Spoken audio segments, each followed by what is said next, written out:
film I saw a couple of days ago. It's called Autumn Afternoon, and this particular film by Ozu was made in about 1962, and his last film, I think a year later, he passed away.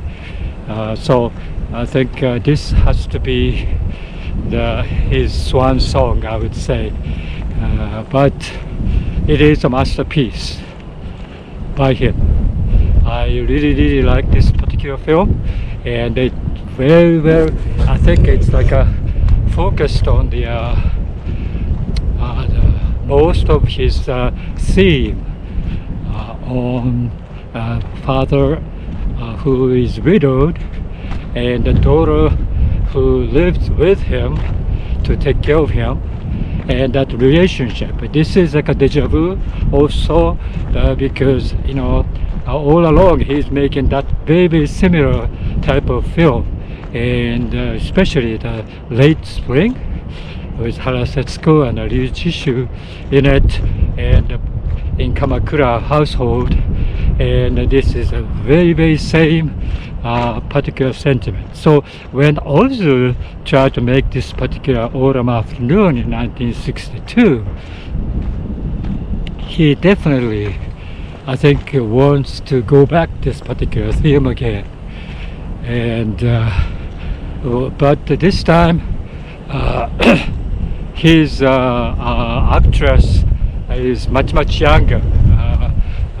The actress named Shima Iwashita, which is very young and a very beautiful actress, and played very well this particular role. So this is like a same theme of the late spring.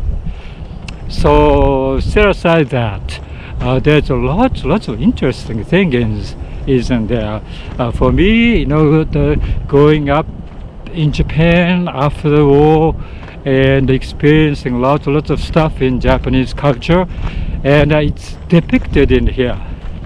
One of them is like a man's hobby. Most men have this particular hobby, and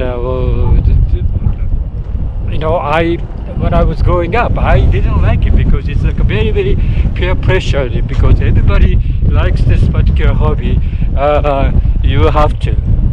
And even though I don't like it, and it's very difficult to live it in the kind of a peer pressured society there.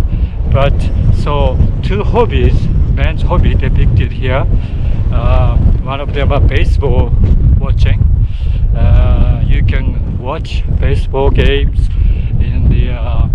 on the TV, or to the radio, listening to the radio, or you can go to the stadium to watch actual baseball game there.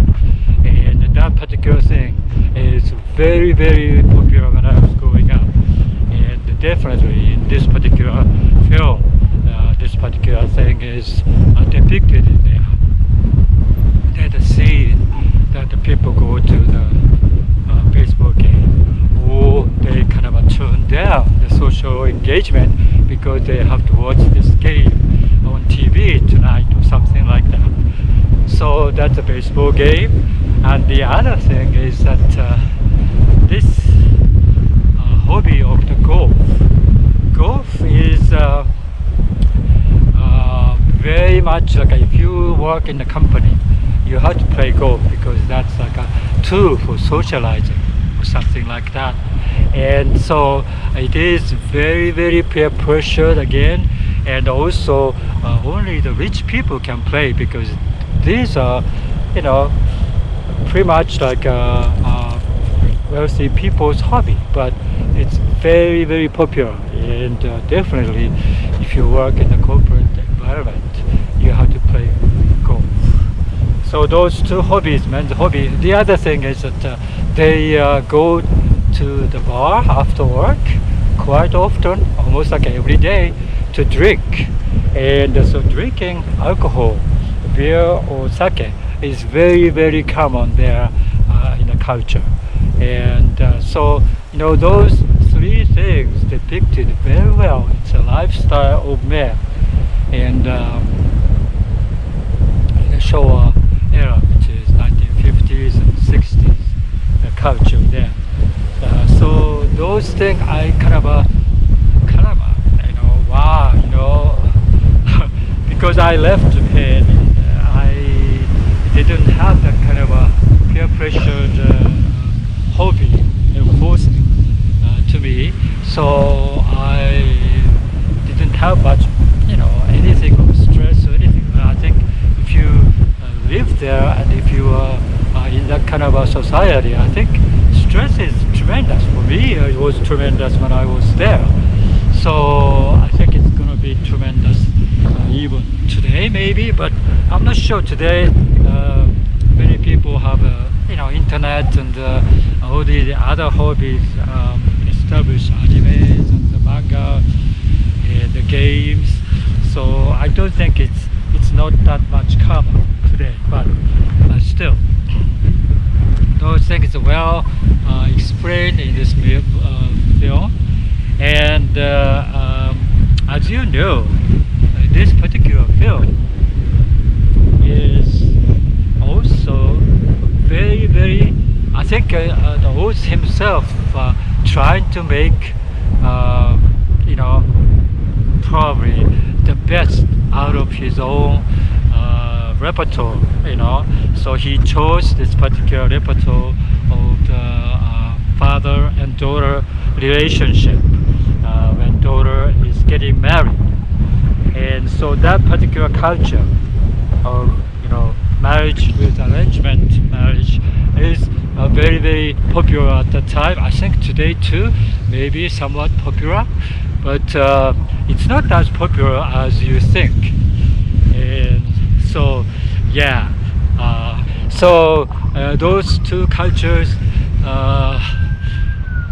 depicted there, like men's hobbies and also women's getting married by arrangement, and well depicted.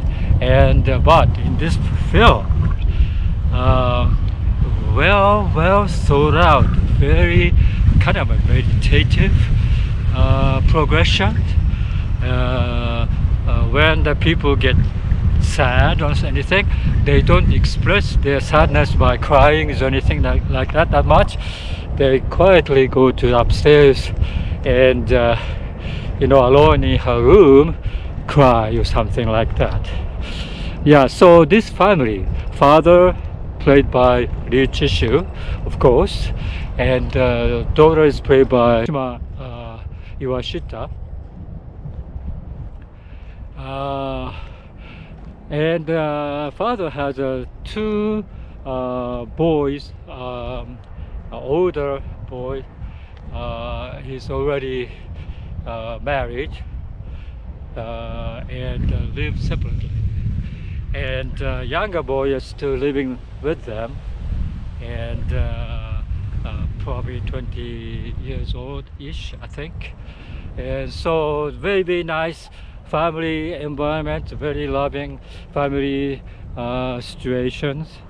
You can kind of counter, and so getting married from that kind of a house is difficult for daughter because she's very, very comfortable in there.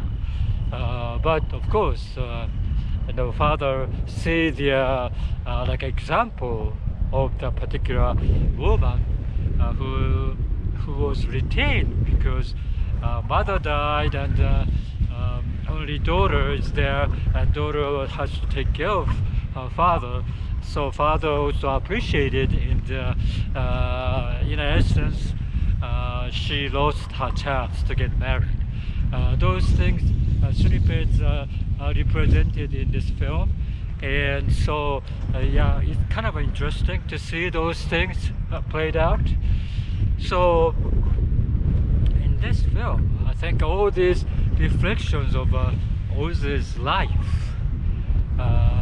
He never married himself, but he loved this father and daughter relationship film, and so I think he chose this film's topics again after late spring, and so that's why I felt like, wow, you know, this is like one of the most endearing Ozu's main topics, and yeah, he kind of succeeded in this last film. I think this is the best one of Ozu, almost. May not be the best, but colors very beautiful. You know, the scenery depicted here is very nice. It's unlike in other Ozu's film, color film, for example. It is, I think, what I'd say is like mostly well orchestrated, well edited, and well constructed in the shots by shots of a particular scene. So it's very enjoyable. Of course, actors and actresses playing those roles are very interesting to watch.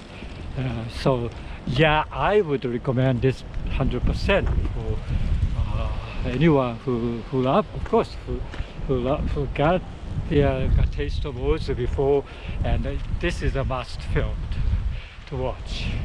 And the people who never seen Ozu's film, this could be an introductory film to see, and see how his world, Ozu's world, is play out. I think this is, I think, one of the most popular Ozu's film, and I understand. So I think it's easy to watch and interesting to watch because of the Japanese societies at that time, Japanese culture at that time is very interesting to watch. And even for me, this particular, you know, the cultures and the society, although I knew that was the things there in Japan, but watching this movie again this time, it was so striking to find out those cultures there still. Yeah.